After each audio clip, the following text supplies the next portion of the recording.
Banyak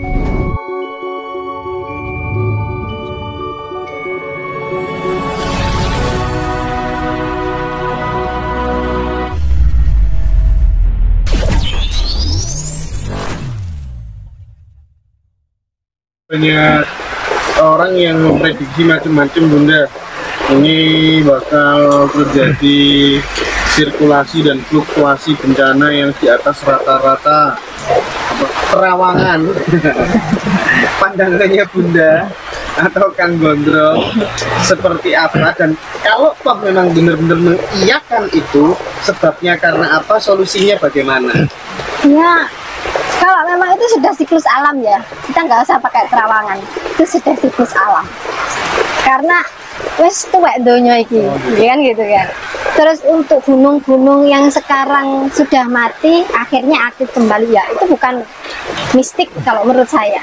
Itu semua siklus alam. Nah, kita nggak bisa bilang mistik atau penerawangan dan lain sebagainya. Kalau kita mempelajari alam yang sebenarnya, nah itu siklus, ya memang harus hancur kan gitu kan. Harus meletus dan kembali lagi dengan dunia yang baru. Kalau kita melihat dunia ini sudah nggak bisa ditata, ya hancurkan aja kan gitu kan. Kembali mana mau zaman wis akhir. Kang kembali mana mau omongan mana? Zaman wis akhir. Jangan-jangan nenek kita dulu nggak bilang zaman wis akhir gitu loh. Bapak itu kan ngomong hati-hati loh. Kan bejane sing eling cilakane sing lali. Suk titi wancine ono goro-goro. Akeh begebluk besok loro sering mati. Apa itu terjadi? Kemarin kan belum pagi sakit, sore meninggalkan belum ada, sore sakit belum ada. Belum itu berarti yang masih pemanasan. Belum terjadi. Jadi kalau kita bicara masalah logika itu tadi Mas ya. Kalau kita bicara ke atas sedikit, di ilmu inilah itu gampangan. Iki ilmu yang kemenyek, kemeruh. Kembali ke Gunung Tidar, harus ingat perjanjian Gunung Tidar. Syekh Subakir sama yang Noyo Genggong Sabdo Palon gue 1027 di sini akeh kudu ngerti, termasuk perjanjian, umur dari perjanjian itu. Poinnya nanti tak jaluk tanah Jawa nek digawe sembarangan, sing duwe tanah Jawa gak terima. Jayabaya duwe jongko, jagat alam pun duwe jongko. Makanya disebut zaman wis akhir. Hati-hati. Unene Mbah Pipin bejane sing eling tirakane sing lalu. Kudune mencikapi untuk menghadapi nantinya itu gimana manusia. Loh, corona biyen niku lho wis diomongno mbek pemerintah. Leren omah. Donga teko omah. Nek di ilmu nih, ayo kembali ke diri. Pakai masker, menjaga omongan. Kita harus selalu bersih, fitrah kan. Mendekatkan diri ke Gusti. Sing akeh istighfari, sing ngerti leluhure. Leluhur janji. Cuk titi wancine goro-goro aku iso nyelametno anak putuku sing eling aku. Wis tak buktekno aku takok nang banyak-banyak. Dibangun duit utangan tapi ikhlas. Tak delok kok duit utangan, tak jalukno Mbah, mbek Bunda. Sampeyan duwe duit, duwe donya sangu biyen gak mene. Aku njaluk titik. Gak kanggo aku, gak kanggo Bunda. Kanggo wong iki sing niat ikhlas bangun omah jenengan. Jawabane boten. Iki sok bondone iki dak saged didamel bangun desa niki malih. Berarti kan mari bencana iki. Jadi kita jalan di sini itu mencari punden-punden yang sudah hilang. Janji nih, aku isok nyelametno wong iku sak bojone sak anak putuhe sak keluargane. Krana wis eling aku. Kan kita gabungkan. Oh berarti apa bener? Dari Kita tanya langsung, bener sing eling leluhure, mana sing akeh istighfare saiki, kembali ke diri, kembali ke fitrah, balik ke arek cilik mana, mulai wae ya apa ketemu muter asline dan zaman boro-boro itu berarti yang selamat yang eling sama leluhur ya Kang? Iya. Praktek elingnya bagaimana Kang? Kalau tata cara Islam ya kirim doa, tawangsul, terus kita gabungkan bersyukur, secara terus setiap meninggal kita kalau bisa puasa atau kirim makanan, kan seperti itu. Tata cara mereka masing-masing untuk mengingat leluhurnya masing-masing. Atau bisa digeneralkan intinya yang orang-orang baik akan selamat gitu, bisa nggak? oh, belum tentu. Belum tentu ya. Orang hebat pun belum tentu, orang sakti pun belum tentu. Janji leluhur sing eling nang leluhure, karena ini bersangkutan dengan cita-cita leluhur. Kudu ngerti apa cita-cita leluhur sebenarnya. Apa Kang?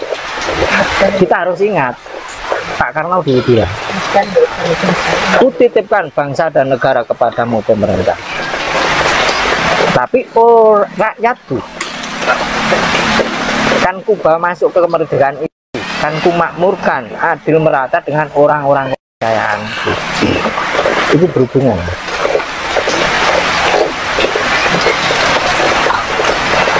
Dan cita-cita leluhur apa? Sama, merakyat adil makmur merata untuk rakyat yang kita pikirkan. Wong loro iki elek mikir ora rakyat.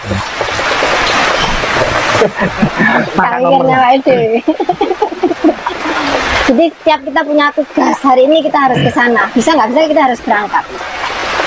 Kayak kemarin ke Kayangan Api, ke Ngawi. Di Bojonegoro ya? Kayak gitu misalnya panggilan-panggilan begitu prosesnya bagaimana Bunda? Misalnya loh, aku pakai Kayangan Api. Enggak. Kita enggak. Kadang saya nggak ngerti ya tempatnya. Jadi ada petunjuk, kamu harus ke sana. Ya udah, kita berangkat jam 12 udah harus nyampe sana. Sedangkan saya berangkat dari rumah itu jam 10 lebih 15 menit. 1 jam 45 menit harus nyampe Kayangan Api. Soalnya saya punya temen persis kayak gitu. Jadi selalu dapat petunjuk ke sana, dia berangkat. Itu bener berarti? Iya. Banyak orang yang ditugasi seperti itu. Jadi kan gitu. Kita ada porsinya masing-masing. Iya, gitu ya? kita aja tugasnya masing-masing. Nah, apa tugasnya ini, apa tugasnya, kita berdua apa tugasnya, kan gitu Ya kan. pun gini, saya tertarik dengan Kang Gondrong tadi sampaikan, ketika komunikasi sama leluhur itu, sorry ya, teknisnya bagaimana sih? Apakah kemudian dari bahasa batin ke batin atau seperti apa Kang? Saya soalnya belum pernah sama sekali ya Kang. Saya sama Bunda lain, Bunda langsung komunikasi. Langsung Bunda. Kalau saya rasa, percaya rasa itu. Terus ada suara, oh benar. Karena dulu kita waktu lagu pun gitu. Besok kamu harus berangkat ke Bandung. Ya harus berangkat mas, nggak bisa nggak. Udah badan kayak gimana gitu. Itu kalau Bunda langsung Bunda. Karena kan kalau kita bicara dengan sosok di alam lain, berarti kita harus bisa memanunggalkan diri, harus bisa semedi minimal 7 jam dalam waktu sekali. Dan seperti baru kita bisa masuk ke alam. Saya pengen explore, kalau Pak Jenengan kan bisa komunikasi langsung begitu, apakah kemudian kayak saya komunikasi sama Jenengan begini? Didengar jelas gitu, kelihatan wujud nggak? Karena kan mas, itu udah dari dulu atau baru-baru ini? bawaan lahir. Oh, ketika bawaan lahir, terus kemudian sama masyarakat apa nggak dicap, wah ini wong ame, wong apa gitu? Ya, pernah karena nggak? dulu kan sempat di Kediri ya tepatnya. Memang saya mulai kecil kan spiritual, mulai saya lulus SMA. Iya. Tapi sekarang kan sudah nggak salah pilih istri jenengan Kang berarti. Oh, tapi hati-hati mas. Hati-hati gimana maksudnya? Itu petunjuk beneran apa? Iya. Enggak. Sama Istilah gudo untuk istilahnya ben keliru, ben salah orang itu. Terkadang di 1,5 jam semedi itu kita ada halusinasi yang datang. Yang benar tinggi. Karena dulu saya dapat petunjuk itu, hati-hati. Iblis wis diwenangno manjing sapa wae. Membo rojo, membo sunan, membo wali, membo apa wae. Hati-hati kebujuk. Aku takut. Terus carane ya apa? Supaya gak kebujuk. Gawin rasamu. Rasa sing ndi? Gawin rasa sejatine. Rasa sejati sing ndi? Rasa sejatine, rasa sing mulya ya rasa sing suci. Gabung no mbak pendulu kebatinanmu, itu bener. Gak gampang mas. Kadang-kadang wong oleh petunjuk beneran. Ratu sing ndi? Ratu bener atau ratu-ratuan, hati-hati ya. Makanya mending diem. Saya itu pernah dapat keterangan Bunda, katanya kalau petunjuk itu benar-benar dawuh yang asli, itu keluarnya dari dalam dada dan tidak banyak kata-katanya, tidak. Nah itu kalau panjenengan sendiri kesaksiannya bagaimana Bunda atau Kang Gondrong, supaya teman-teman juga jangan-jangan nanti keluar dari telinga ini petunjuk, keluar dari mana petunjuk gitu. Gimana Kang atau Bunda? Kalau saya teorinya langsung ya. Iya. Jadi setelah saya masuk alamnya mereka, kayak contoh makam yang udah hilang, jadi nggak ada apapun pertanda di situ. Saya bisa merasakan antara kaki dan kepala. Jadi saya pakai ilmu semedi yang paling tinggi tadi untuk saya bisa masuk ke gaibnya mereka, beliau-beliaunya. Di tahun berapa beliaunya kan itu? Jadi untuk tadi saya ngomong petunjuk di Gunung Tidar, saya langsung dengan kata-katanya dijawab seperti itu dan saya menjabarkan sendiri, nggak banyak. Makanya saya nggak bisa ngomong secara logikanya gimana. Kalau secara logikanya mungkin beliaunya yang lebih paham untuk rasanya, karena saya langsung. Kalau saya mas, itu dulu saya nggak percaya begitu, karena udah diberitahu tadi hati-hati. Ada petunjuk, waktu itu saya masih ada istri, ada anak, ada petunjuk. Panjenengannya nggak ada garwo, nggak ada putra. Ini tukang disebut garwo sejati, putra sejati, keluarga sejati. Dulu itu loh mas tak tepis omongan ini. Waktu wirid. Omongan nopo karena kita pakai logika, kenyataan. Iki loh gitu. Itu anakku. Kok ono omongan ngono, bojo.